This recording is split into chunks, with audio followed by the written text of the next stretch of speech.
오늘은 유신익 박사님을 모시고 대선 이후의 미국 경제와 금융시장의 전망에 대한 이야기 나눠보도록 하겠습니다. 박사님 안녕하세요. 네, 반갑습니다. 안녕하십니까. 네, 박사님 바쁜 시간 내주셔서 감사드립니다. 감사합니다. 네. 네, 미국 대선 결과가 나왔습니다.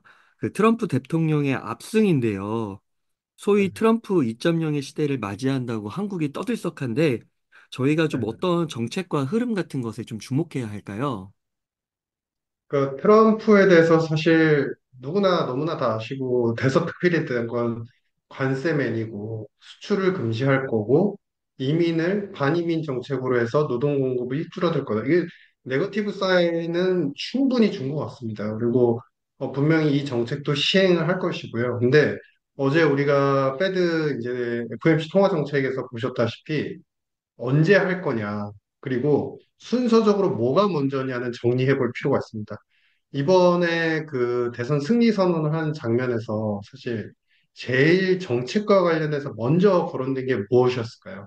여러분들 많이들 보셨을 텐데 바로 전쟁입니다. 아, 정쟁 종료를 바로 시키겠다. 저는 사실은 이제 금융시장에서는 네거티브한 관세면, 인플레이션, 재정 적자 이것을 반영해서 일시적으로는 금리가 먼저 뛰었지만 이거는 시장이 보고 싶은 대로 해석한 것뿐이지 정책의 방향성을 흐름을 읽고서 나타난 현상은 아니다라는 것이고요. 왜 제가 지금 종료에 대해서 왜 강조를 해드리자면요. 사실 바이든 정부는 못한 거예요. 그리고 민주당은 간접적으로나마 직접적인 개입은 아니지만 간접적인 지원을 해서 지금처럼 혼자서 잘 살아야 되고 스스로 지켜야 되고 우선주의가 만연한 국가 시스템에서는 간접적인 개입주의는 사실은 전쟁을 더 부추길 뿐입니다. 아주 쉽게 얘기해서 어느 동네에서 누군가가 두 명이 싸우고 있어요. 싸우고 있는데 이 두 명한테 직접 누군가가 강한 힘을 가진 큰 형이 와가지고 개입을 해서 너 싸우지 마, 너 때리지 마. 이러면 전쟁이 종료가 됩니다. 그런데 각자 입장이 있고 각자 불만이 있는 상황에서 아, 그래도 평화를 유지해야지 이러면서 간접적으로 야, 근데 너 저렇게 공격해봐, 저렇게 공격해봐. 그리고 무기를 주어지면 전쟁을 안 끝내겠다는. 근데 트럼프 방식은 고립주의 정책입니다. 그러니까 신고립주의라고 해서 뭐냐면 전쟁이 발생하라고 지속이 돼도 돈도 안 씁니다. 돈도 안 쓰고 뭘 하냐면요. 아주 쉽게 표현하면 왕따를 만들어요. 그러니까 지금 아랍 지역에서 그리고 그 우리 이스라엘 쪽에서 보면 각각 문제가 있죠. 이스라엘의 네타냐후가 문제가 있고요. 그 다음에 아랍 지역에서는 그동안에 트럼프가 정리해 놓은 여러 연대 세력들이 와해가 됐죠. 대표적으로 사우디가 와해가 되었고 사우디의 영향력이 약화됐고 시리아 그리고 이란, 이란의 대리인들, 하마스 이런 이제 세력들이 굉장히 급부상을 한 상태죠. 그러면 제가 추정하기로는 예측하기로는 이번에 이스라엘은 지지하지만 네타냐후에 대해서 굉장한 압박 정책을 할 겁니다. 그리고 또 한편으로 기본적으로 이 이란에 대해서는 핵 협상이 미국, 유럽 중심으로 어느 정도 진행이 됐었는데 그건 완전히 뒤바뀔 겁니다. 즉, 이란 핵 협상은 완전히 파기를 해버리고 그런 상태에서 그동안에 조금 미국, 바이든 정부의 불만이 많았던 사우디를 연합으로 끌어들이면서 아랍 지역에 내에서 또다시 연합을 통해서 이제 그 압박 정책을 시행하고 이라크가 지금보다 더 못 살게끔 만들 것이다. 즉, 이야기를 이제 되풀이해서 우리가 이제 정리를 해보시면 전쟁이 휴전이 되든 종료가 되든 분명히 어느 정도 종식의 가능성은 있습니다. 그러면 전체적으로 지금 당장에 우리가 걱정해야 되는 가장 큰 부분들, 첫 번째, 물가죠. 전 세계적인 물가인데 미국의 물가뿐만 아니라 그 원자재 가격이 많이 다운이 됐고 WTI가 많이 떨어졌지만 여기서 한 단계 더 다운그레이드가 될 수 있다. 특히나 트럼프는 화석연료와 그다음에 천연가스 등 화석연료 포함 천연가스 등을 신성장 에너지 산업이라고 명칭을 하고 계세요. 그러니까 그전 대선 캠페인에서 그러니까 그만큼 기존 전통 에너지를 쓰면서 중동 쪽에 대한 불안 리스크를 더 잠재운다면 원자재 가격은 더 다운그레이드가 되고 지금 물가가 현재 2% 중반대 혹은 CPI가 2% 중후반대를 좀 기록을 하고 있는 상황인데 과거에 5%, 6% 나왔던 미국의 CPI는 사실 3%나 4% 정도, 최고치에 달았을 때 3%, 4% 정도가 이 에너지 가격에서 상승 기여가 나왔었어요. 근데 이거를 앞으로 지금 유가가 이제 70불 내외를 이렇게 넘나드는데 여기서 65불, 60불, 뭐 한 번에는 안 일어날 겁니다. 근데 천천히 다운그레이드 시키면 미국 물가는 적어도 1년, 2년 안에는 더 다운그레이드 되면서 하향 조정이 더 될 수 있다. 그러면 지금 기저에서 어제 파월 의장이 얘기했던 것처럼 당장의 대선 역량과 금리 인하의 기조는 당장의 관계가 없다라고 했죠. 그 당장이 얼마의 기간이냐? 제가 추측하기로는 1년에서 2년은 세이프하다라고 보고 있습니다. 다만 2년 이후를 보면 사실은 우리가 지난번에 그 관세를 매길 때 취임하고 나서 1년 한 3, 4개월 정도 그 정책을 마련한 다음에 발효를 하셨습니다.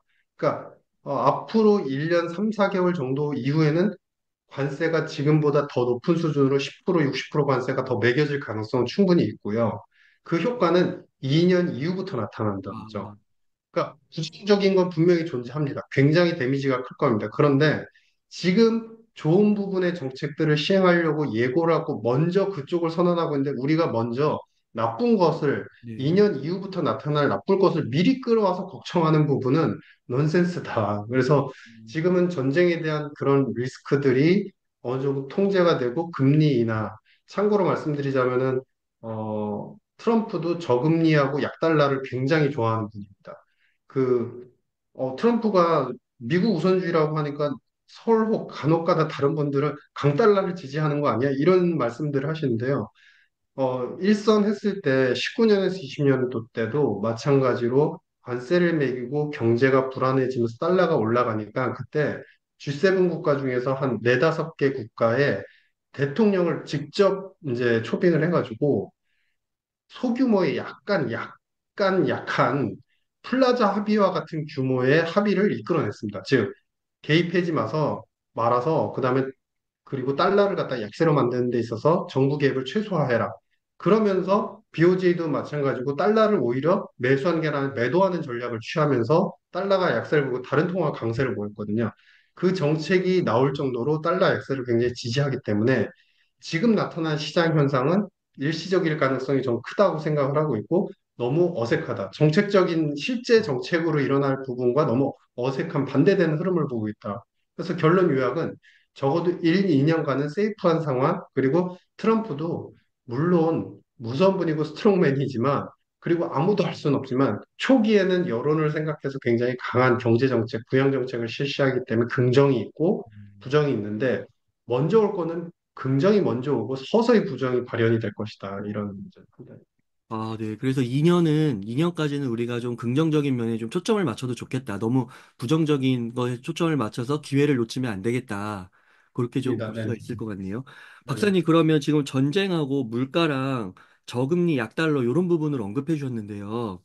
그 네. 약달러를 좀 언급해 주셔서 질문을 드리고 싶은 게 지금 한국 네네. 환율이 거의 1,300원 후반, 막 1,400원을 넘어가기도 했었잖아요. 네네. 그러면은 이 달러 약세 기조가 만약 나타난다고 하면은 원화에 있어서도 좀 적용이 되는 걸까요? 그렇죠. 맞습니다. 그러니까 어차피 지금 우리는 이제 위안화의 프록시 통화로 이제 구분이 되거든요. 그러니까 뭐냐면 신흥국 통화, 그러니까 통화 쪽은 신흥국에 완전 편입이 돼 있어요. 아직은. 그래서 그 사용률이 낮기 때문인데 이제 위안화가 약세를 보이거나 강세를 보이는 수준이 예를 들어서 1%라고 하면 그에 반응해서 나타나는 우리 통화의 변화율은 그보다 2배, 3배, 2, 3% 약세이거나 더 강세를 보입니다. 그러니까 왜 그러냐면 외환시장에서 우리나라 원화는 싸고 파는데 수수료가 쌉니다. 방향성은 비슷하다고 모두 다, 왜냐면 우리나라의 중국 수출 비중이 너무나 크니까. 방향성은 비슷하고 모든 외환 트레이더, 글로벌 트레이더들이 그렇게 보고는 있는데, 기본적으로 중국 위안화는 수수료가 비싸고 우리나라 싸니까 대신 아주 쉽게 표현하면은 비트코인 거래하는 대신 알트코인 거래하는 싸게 거래할 수 있기 때문에 그렇게 거래를 하는 부분인 거고, 지금 이제 달러가 약세로 기조를 다시 전환이 된다면 충분히 우리나라 원 달러도 지금은 계속 오름세를 유지하고 있고 이 오름세를 유지하는 거는 일단 시장금리, 미국의 시장금리가 급등했기 때문이죠. 그리고 두 번째는 관세 얘기하니까 우리나라 언론이 모두 대서특필한 게 반도체 수출 어떡하냐잖아요. 근데 실제로 이게 까마귀 날자 배 떨어진다고 사실은 이번에 3분기도 수출이 안 좋았어요. 그리고 4분기도 수출은 안 좋을 거예요. 왜냐? 지금 미국 그 바이든 정부에서 사실은 이제 재정 지출이 3분기, 오히려 2분기까지 돈을 많이 썼고 3분기, 4분기에는 돈을 덜 쓰면서 연간 예산 한 6조 8천억으로 클로징 할 거거든요. 근데 돈을 덜 씀으로 인해서 그리고 기업들 입장에서 엔비디아도 마찬가지로 많은 IT 기업들이 재고 조정을 하는 차원에서 3분기, 4분기는 우리나라 반도체 수출도 쉬어간다. 그러니까 이 지금 기간적으로 쉬어갈 수 있는 구간하고 시장 금리의 상승, 반도체 수출 급감에 대한 여러 가지 대서특필된 트럼프 우려 이런 것들이 통합되면서 1,400원대를 한번 터치를 해 준 거죠. 근데 이게 자리를 지키고 공고하게 다시 상승하기에는 조금 지금의 트럼프가 외치는 정책 방향하고는 좀 반대가 이런 부분이 있습니다. 네. 그리고 또 트럼프가 그 24시간 내 전쟁 끝난다 막 이런 얘기를 했었잖아요. 근데 네네. 앞서서 고립주의를 좀 언급해 주셨잖아요. 근데 이게 네네. 고립주의와 전쟁을 종식시키는 거랑 이게 연결이 될 수가 있는 걸까요?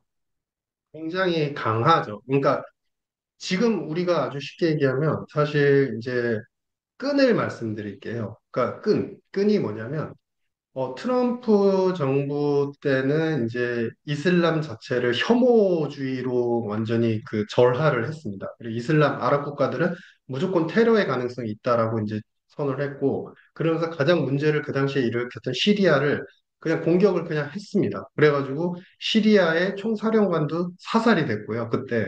그리고 그 이후에 이제 시리아가 통제가 되고, 그 다음에 이란이 통제가 되기 시작합니다. 왜냐하면 대리인격으로서 이란은 이제 무역 이제 핵 협상도 파기가 된 상태에서 계속적으로 이제 대리인들을 압박하면서 직접적인 어떤 개입까지 하니까 이 이 라인들은 사실상 와해가 됐죠. 그러면서 그 당시에는 이스라엘의 힘을 계속 키우기 위해서 이스라엘과 이슬람 국가들의 연합, 그리고 이스라엘의 영토에 대한 그 인정을 해야 된다는 규약들을 갖다가 가져오게 됩니다. 근데 그러면서 어느 정도 안정 라인을 찾았고, 거기서 가장 큰 역할을 한 게 사우디였죠. 사우디한테 국방적인 안보에 대한 부분들. 왜냐하면 사우디도 사실은 다른 이란이라든지 이라크든지 다른 국가들의 무력과 핵, 이런 부분을 되게 두려워하고 있는 상황이거든요. 그래서 그런 부분을 통제하면서 라인들을 어느 정도 정리를 해놨어요. 근데 지금 어떻게 변모했냐면요. 바이든 정부 시절을 접어들면서 이 라인들이 이란과 러시아의 라인이 생겼고요. 끊어놨던 시리아와 이란의 라인이 다시 생기기 시작했고요. 이 연대 세력이 또 중국이 어느 정도 저쪽 아시아 태평양 쪽에서 군림을 하고 있다 보니까 안보적으로 그런 부분 땅덩어리도 넓고 그런 부분들이 있다 보니까 그 부분이 사실 또 연결이 돼서 러시아하고 중국이 연대가 되면서 이란도 간접적으로 그리고 다른 이제 대리인격 국가들과 세력들도 뭔가 연대적인 힘을 조금 받침을 받고 있는 상태다 보니까 이 세력들이 하나의 블록화되면서 뭔가 좀 강건해지고 자신의 목소리를 강건하게 낼 수 있는 환경이 된 거예요. 그러면 고립주의는 뭐냐? 여기서 직접적으로 그럼 트럼프가 뭐 미사일 쏘고 그러지는 않을 겁니다. 그런데 한 고리를 먼저 깨기 시작합니다. 자, 아주 쉽게 우리가 생각해서 동네 군집, 그러니까 일진이 있다고 생각해요. 좀 나쁜 일진이 있는데 이 중에서 한 명을 공격하기 시작합니다. 어떻게 공격하냐면 이 친구가 나쁜 점이 있고 이 친구가 약점이 있어요. 근데 그 약점을 갖다가 공략을 합니다. 이 친구가 제일 싫어하는 게 아주 쉽게 얘기하면 선생님한테 지적받는 거예요. 근데 선생님한테 계속 정보를 줘요. 그러면 이 친구는 연대 세력이 있고 일진 그룹이 있다고는 하지만 그들이 선생님이 지적하는 걸 막아주진 않거든요. 이런 그룹의 특성이 사실 보호는 잘 안 해줘요. 그냥 같이 외칠 때 힘만 이제 발휘할 뿐이죠. 그러니까 뭐냐면은 그런 약점들을 계속 파고들기 시작한 죠. 이란의 약점이 뭐냐면 지금 핵 협상이 될 것이다. 그리고 우리가 우위에 서서 뭔가 협상 그 카드를 얻어낼 것이다라는 게 그 전에 있었던 바이든 정부 시절의 믿음이었는데 그걸 완전히 초토화시키는 거죠. 이란을 먼저 초토화시키면서 경제적으로 그다음에 무역 협상을 갖다가 핵 협상을 전혀 안 하게 되면 사실상 이란 같은 경우는 지금 뭐 전쟁에 대해서 이스라엘에 대해서 굉장히 강한 반발과 공격까지도 이행했지만 그 내부적인 혼란뿐만 아니라 공격을 할 수 있는 방어력이나 아니면 여러 가지 이제 군사력 측면에서 사실 계속 소실이 될 수밖에 없어요. 그러면 이란을 먼저 고립을 시키고 트럼프는 어떤 방식이냐면 사우디하고 그동안에 조금 이제 와해가 되었던 사우디뿐만 아니라 우리 이제 그 순위파들 있잖아요. 순위파들의 그 이슬람 연합을 더 강화시키면서 힘을 키우는 거죠. 그러면 이 국가들이 또 알아서 그 지금 있는 이란이나 시리아 같은 이제 오히려 뭐 우리가 소위 얘기하는 이제 그 반대파인 이제 국가들을 갖다가 어느 정도 스스로 통제할 수 있게끔 그 국가들의 그러니까 아랍 국가의 질서를 만들기 시작하는 거죠. 그렇게 되면 한 국가를 먼저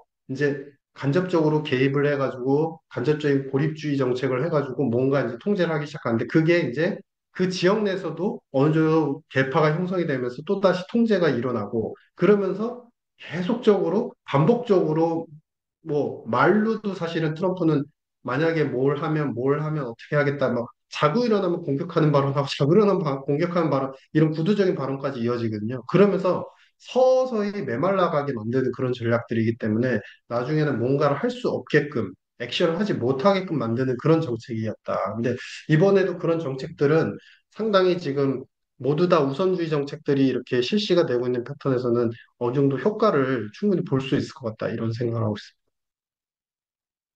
박사님, 그러면 또 많이 언론에서 언급되고 있는 게 법인세 인하하고 관세 부과인데요. 그래서 네네. 한편에서는 이제 앞으로 트럼프 2.0은 아메리칸 퍼스트, 거길 넘어서 이제 아메리카 올리라는 말도 나오더라고요. 네네. 네. 우리가 진짜 미국 주식이나 뭐 미국 자산 쪽만 좀 바라봐야 할까요? 어떻게 한국 경제도 좀 나아지는 방향이 있을까요? 좀 궁금한데요. 어떠세요? 일단 1차적으로는 모든 것들의 포커싱이, 그러니까 미국인들 입장에서 모두 다 미국을 지지하고 있고 트럼프는 모두 다 미국의 정책에 다 몰입이 돼 있잖아요. 그러면 일단 기업 감세부터 생각을 해보면 사실은 세율을 인하하게 되면 기본적으로 이게 장기는 못합니다. 그러니까 이 법안이 이제 세율 인하는 TCJA라고 하는 세금 감면과 일자리 창출 정책 프로그램의 하나예요. 근데 21%의 세율을 이제 15%까지 낮추게 되면 세율은 6%가 인하가 되지만 규제 철폐와 동시에 R&D 투자에 대한 세액 공제까지 같이 들어갈 겁니다. 지난번에도 그랬었고요. 그래서 그렇게 되면 우리가 소위 얘기하는 빅테크 성장 기업들의 영업이익이 6% 내외 정도만 이제 6% 미만으로만 이제 증액되는 거 아니라고 생각하지만 오히려 6%가 아니라 거의 7, 8%, 10% 가까이까지 세후 영업이익이 올라갈 수가 있어요. 그러면 그런 경우에 EPS 그로스가 갑자기 뛰게 되고 그러면 주가는 전체적으로 상승 모멘텀이 굉장히 강하게 되죠. 지금은 센티먼트 때문에 오른 거지만 향후에는 아예 레벨업이 된다는 거죠. 그래서 그 레벨업이 될 때까지 결국에는 미국 시장 자체, 금융시장 주식은 굉장히 좋은 흐름을 이어갈 수밖에 없다. 물론 업종별로 차별화가 될 겁니다. 이제 성장하는 빅테크 산업, 그다음에 트럼프도 당연히 인프라 투자는 기존에 그 노후화된 이제 인프라 구조 설계부터 시작해서 교량, 교각 뭐 이런 건설들을 위해서 최소 2조 달러 이상은 쓸 걸로 보기 때문에 사실 그런 부분에서 또 돈이 들어가면 인프라와 관련되는 전력, 화학 쪽, 미국의 화학과 전력 기업들은 또 업그레이드가 되겠죠. 그래서 그런 기업들 투자 중심으로 가는 건 맞습니다. 그런데 우리가 이제 한편으로 아쉬운 게 그 부분이 좋기 때문에 금융적으로 어쨌든 미국의 주식시장 나스닥에 우리 영향을 받으니까 우리가 영향을 받으니까 금융적으로 좋지만 우리는 정책의 모멘텀이 없고 약화되니까 안 좋은 흐름. 저는 그래서 무조건 그 파저티브가 다 온다고는 생각하지 않습니다. 하지만 미국 중심으로 가시긴 하되 한국에서 그러면은 뭐 여러 가지 금투세 이슈도 있고 여러 가지 불확실성 요소들 그다음에 경제 자체가 다운그레이드 되는 부분들 이런 것들 요소가 있는데 그럼에도 불구하고 산업적으로 미국에서 어느 정도 관세의 영향을 피해가면서 할 수 있는 산업이 뭘까 고민해 보시면요. 일전에 한번 말씀드렸죠. 바이오 산업이에요. 지금 우리가 이제 생각해 보시면은 반도체도 너무 최악으로는 안 갈 거라고 생각을 하거든요. 왜냐하면 반도체가 지금 미국의 입장에서는 AI, 반도체, 빅테크 이 기업들을 필두로 해가지고 완전히 중국을 더 컨트롤하고 압박하기 위해서는 AI의 그 미국화를 완벽하게 이뤄내야 됩니다. 그런데 밸류체인상 여러 가지 부품, 그다음에 D램, 여러 가지 반도체 칩 이런 것들의 입장에서 봤을 때 최종 제조를 하려면 사실은 아시아의 제품 제조, 그다음에 기업들의 힘, 밸류체인을 뺄 수가 없어요. 거의 지금 조사된 밸류체인의 그 흐름을 보면 아시아에서 70% 이상의 그 기초적인 부품과 그다음에 그 디램이라든지 여러 가지 그 칩들이 만들어지고 그것이 결국에는 통해서 미국으로 가서 최종적인 AI와 그 반도체가 이제 만들어지는 그런 패턴이거든요.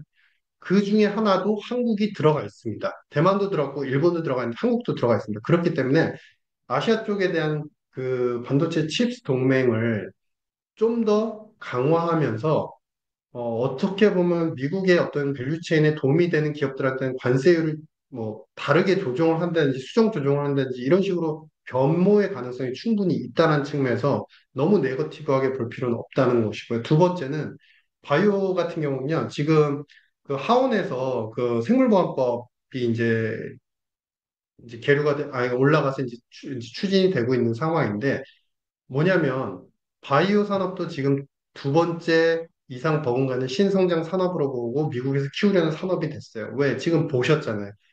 일라일 릴리도 그렇고 많은 비만 치료제가 전 세계에 팔리면서 얼마나 많은 부와 소득을 만들 수 있는지를 경험을 했지 않습니까? 근데 이런 부분에서 지금 바이오 산업 같은 경우는 오히려 이제 바이오 클러스터링을 통해 가지고 어느 정도 기술력이 확보된 국가들의 기업의 기술에 대해서는 관세 자체를 안 매길 가능성도 있어요. 예를 들면 우리나라가 머크라든지 많은 화이자, 존슨앤존스, 그다음에 뭐 그 외에 다른 국가, 뭐 사노피 이런 기업들에 대해서 이미 플랫폼화되어 있는 기술에 대해서 수입을 하겠습니다. 수출을 해주세요라고 이제 요청을 받는 러브콜 현상이 일어나고 있는데 지금 이것을 또다시 예전에 우리 이제 그 2차 전지랑 비슷하다고 보시면 되죠. 이제 그 바이든 정부 때 2차 전지를 더 보호하고 그 밸류체인을 확정적으로 만들기 위해서 이 국가들만 연합을 하면서 보조금이라든지 여러 가지 공제 혜택을 줬잖아요. 그런 부분이 바이오 산업으로 또 연결이 될 수 있기 때문에 한국의 바이오 같은 경우는 이미 산업적으로도 미국과의 연대성, 그다음에 미국의 러버콜들이 많은 상태이기 때문에 너무나 모든 산업을 나쁘게 볼 필요는 없을 것 같다. 이런 이제 판단. 이번에는 그 미국의 재정 적자에 대한 우려의 목소리에 대한 질문을 네, 좀 드리고 싶은데요. 지금 현재 그 10년물 국채 수익률을 보니까 4.3까지 올라갔더라고요. 네, 그래서 이 국채 수익률이 생각만큼 안 떨어지는 것 같은데 기준금리는 인하하고 있는데요. 네, 네. 그래서 네. 요 현상을 좀 어떻게 보고 있으신지 궁금합니다. 뭐 아직 성단으로 놓고 본다면은 이제 기준금리는 이제 드디어 4.75가 됐고, 근데 이제 우리 시장금리 10년물은 이제 4.4니까 아직도 이제 시장금리가 낮죠, 사실. 그래서 아직도 더 떨어져 있는 상태다라고 보여지는데, 이제 물론 이제 중요한 거는 인플레에 대한 확신, 인플레이션이 앞으로 계속 2% 초반대까지 계속 떨어지겠다는 확신이 없는 상태이고, 그리고 여기에다가 이제 불안을 끼얹은 이제 트럼프의 어떤 그 재정 적자가 결국에 국채 발행을 늘려서 시장 금리를 더 뛰게 할 것이다라는 불안증. 이게 이제 다 합쳐진 거죠. 근데 지금 우리가 생각하셔야 되는 부분은 뭐냐면 트럼프의 재정 적자의 이유는 제일 첫 번째가 감세잖아요. 감세는 지금 추정을 해보면 예전에 추정한 결과를 잠시 인용을 해드리면 거의 이제 연간 기준으로 했을 때 감세안을 실행했을 때 연간 대략적으로 세입을 2천억에서 3천억 달러를 감소시키는 걸로 나옵니다. 그럼 이게 10년으로 넘어가면 얼마가 되냐면 2조에서 3조 달러의 적자를 만든다라고 표현이 되죠. 근데 여기서 이제 중요한 부분이 있어요. 감세는 할 수 있어요. 분명히 할 겁니다. 그런데 그 폭과 기간이 우리가 생각하는 것처럼 그렇게 공격적이고 급진적으로 하지 못할 거다. 왜냐하면요. 이미 지금 뭐 레드 웨이브라고 해도 지금 법상으로요. 헌법상으로 책정된 법안이 뭐가 있냐면 특별예산법이라고 있어요.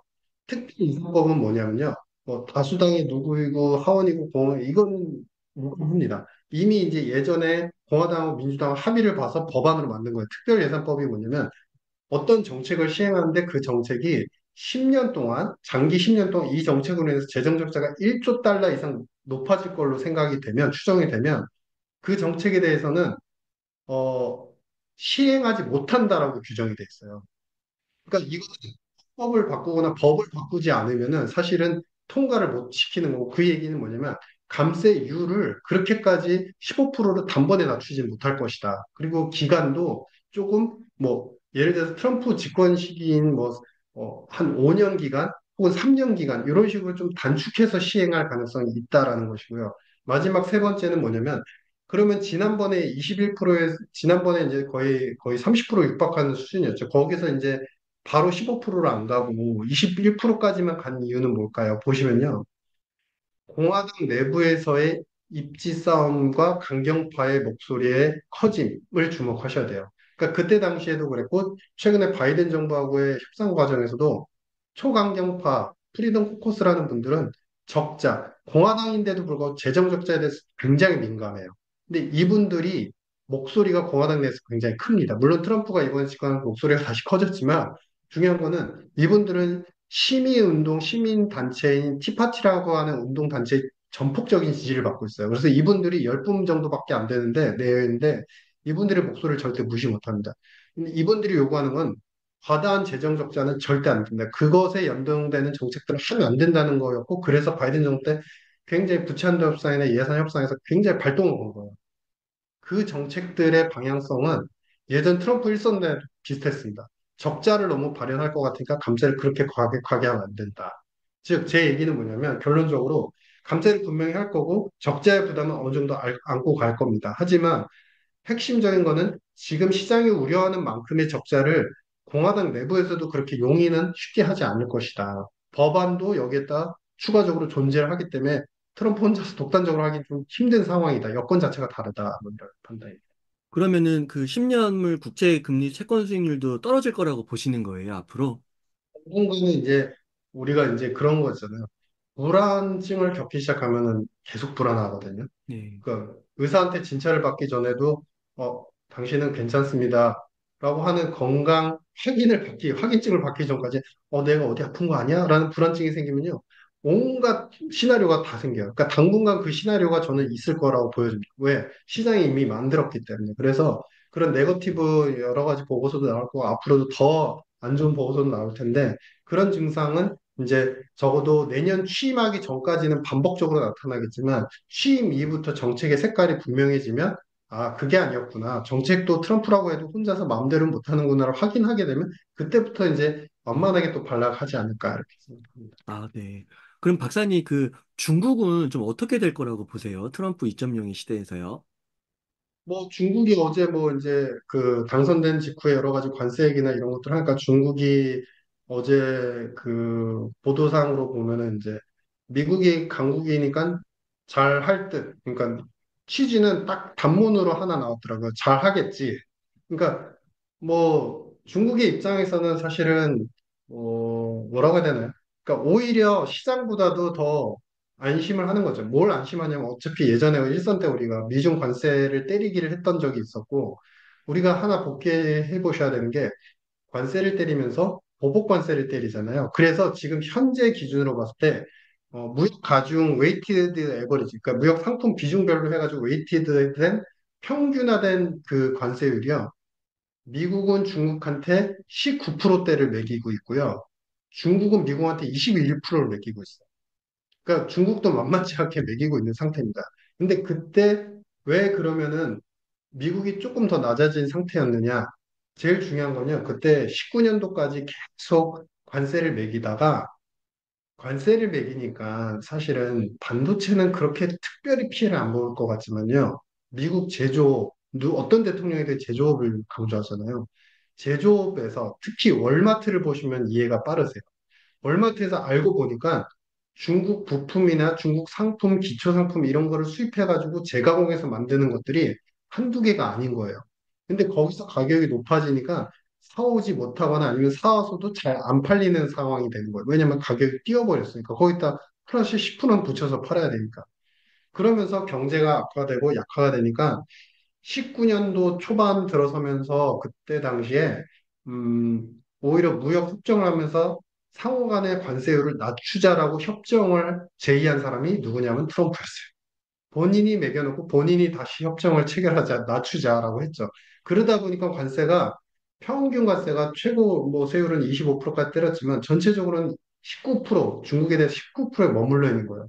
자, 이 얘기는 뭐냐면 중국이 지금 그거를 신경 쓰지도 않고 있을 뿐만 아니라 오히려 경제적인 피해를 고수하면서까지 자국의 피해를 고수하면서까지 집권의 어떤 강력함을 유지하고 시진핑의 체계를 유지하는 데 더 주력을 하고 있는데 어차피 때렸다가도 또 협의하자고 나올 게 분명한 미국의 트럼프 방식에 대해서 한번 바꿨잖아요.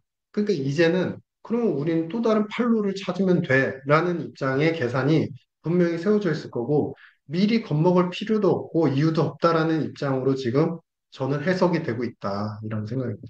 네. 그 박사님께서는 그 미중 패권 전쟁에서 미국이 좀 이미 승리했다, 뭐 이렇게 보시는 편이신가요? 어떠신가요?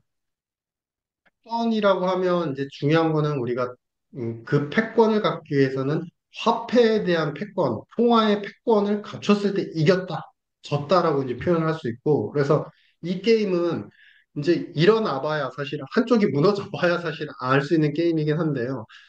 제가 판단하기로는 약간 그런 느낌이죠. 그러니까 아주 쉽게 표현하자면 어, 미국은 아직까지도 종합 격투기 선수예요.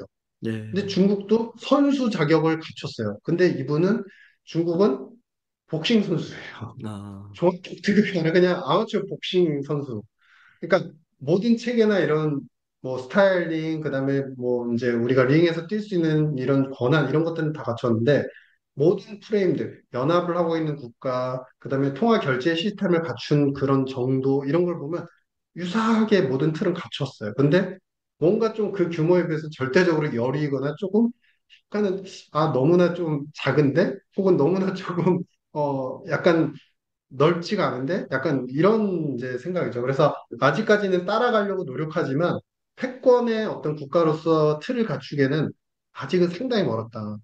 패권의 틀을 완벽하게 가지려면요. 어찌됐든 지금 화폐에 대한 패권을 가져야 되고 그 화폐의 패권은 결국에는 국가적인 정책 시스템에서 나오거든요. 근데 제가 이건 제 개인적인 판단인데 공산주의를 유지하면서 패권 국가가 된다? 그거는 양립 불가능한 이야기다. 여러분. 어. 그럼 미국의 좀 강력한 그 리쇼어링 흐름 속에서요. 네네. 우리나라는 좀 괜찮을 거라고 보세요? 그래서 저는 이제 앞서도 말씀드린 것처럼 반도체에 대해서도 보조금 지급을 안 할 거고, 그다음에 당연히 뭐 그로 인해서 관세도 매주, 그러니까 너무 부정 시나리오에 먼저 집중할 아, 필요는 없고, 미국의 정책의 어떤 방향성을 읽는 게 중요하다라는 생각이에요. 그러니까 사실 트럼프의 발언 하나하나를 다 신경 쓰면은 그냥 정신만 혼미해질 뿐이에요. 그러니까 발언에 그리고 정책의 기조의 흐름을 읽자.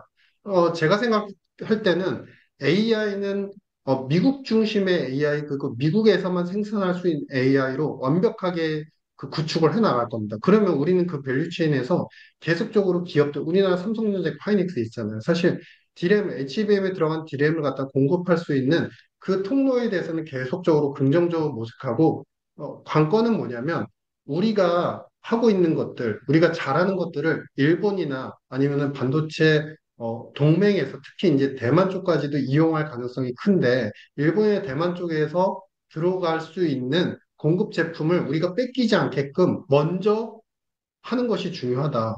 근데 일본은 지금 제일 먼저 하고 있는 게 또 투자예요. 미국에 대해서 투자를 하고 있어요. 그러니까 우리도 이 미국에 대한 투자나 물론 기업가나 경영자 입장에서는 입장이 조금은 다를 수 있지만, 보조금 여부에 이제 그 여부를 따지지 않고, 현지에서 공장을 건설해서 계속적으로 반도체 라인에 그 길로 들어가려는 노력의 움직임이 상당히 중요하고, 그것이 테티컬하게 그때그때 즉시적인 대응이 잘 된다면, 절대 우리나라한테 나쁜 기회는 아니다. 과거의 경험을 말씀을 드리자면, 그때 18년도에서 이제 처음 관세가 발효가 되고 관세가 매겨지면서 중국계 대미 수출은 확연히 떨어집니다. 근데 중국하고 알고 보면 우리나라가 제조업 분야에서 경합하는 산업이 꽤 많았었어요. 많아요. 그래서 그런 부분에서 중국한테 수입하는 것이 적어지니까 한국에서 수입하는 게 많아지면서 우리나라의 대미 수출 비중은 1% 정도 오히려 좀 높아지기 시작을 하거든요. 그러니까 분명 기회는 존재를 한다. 미리 겁먹을 필요도 없다. 이런 생각입니다. 아, 네. 그래서 박사님께서 앞서서 이제 빅테크, 인프라, 그리고 한국에서는 바이오 산업 이런 쪽을 좀 주목해 보면 좋겠다고 네네네. 말씀해 주셨는데 그러면 추가적으로 좀 질문을 드리고 싶은 게 그 암호화폐 산업은 네네. 지금 보면은 그 비트코인 가격 또 일론 머스크의 네네. 테슬라 많이 네. 오르잖아요. 그 친환경 전기차 네네. 이런 쪽도 오르는데 네네. 궁금한 게 먼저 좀 질문을 드릴 게 이런 암호화폐 쪽은 규제가 좀 풀리고 이번에 공화당이 상원과 하원도 다 장악하고 거기에 대다수가 또 네. 친암호화폐 계열이고 뭐 이런 얘기가 나오면서 규제 네. 완화를 통해서 굉장히 발전할 것 같은 논지들이 나오는데 여기에 대해서는 좀 어떻게 네. 생각하세요? 가능성이 있다고 생각을 하고요. 아, 요거를 바이든 정부 때 그 스타일로 복귀를 해보면 그때 마리아나 이제 대마를 갖다가 의료 합법 그 치료제의 합법으로 인정을 하겠다라는 정책을 미리 발표를 했었고 그것 때문에 이제 먼저 올랐죠. 대마 관련되는 기업들의 주가가 먼저 올랐었는데 정말 많이 올랐습니다. 먼저 올랐는데 근데 정책은 언제쯤 구체화됐냐면요. 그 올해 초인가요? 올해 초쯤에 정책이 그때서야 나온 거예요. 그러니까 그동안 너무 힘들었죠. 그 아, 관련된 기업들이. 그러니까 제가 말씀을 드리는 거는 뭐냐면 분명히 좋은 정책은 나올 텐데 어, 제가 이제 비트코인이나 전문가가 아니고 알트나 암호화폐 전문가가 아니어서도 있지만 제일 중요한 거는 정책이 나오기 전에 너무나 과격하게 상승하는 거는 조금 위험하고 신중한 접근이 필요하다는 것이고요. 다만 정책이 나올 수 있는 시나리오를 먼저 계산하고 그런 정책이 나왔을 땐 뭐 가격이 얼마든 적극적인 투자는 저는 괜찮다고 생각합니다. 왜냐하면 되는 거기 때문에. 근데 제가 참고로 생각을 할 때 이번에 이제 상하원 이제 레드웨이브로 완전히 장악을 했고 그러면 대마 때보다 정책은 조금 더 빠를 거예요. 아. 지금처럼 대마가 관련된 정책이 뭐 거의 4년째 돼가지고 이제 정책이 나온 건데 그렇게까지 늦진 않을 것 같고요.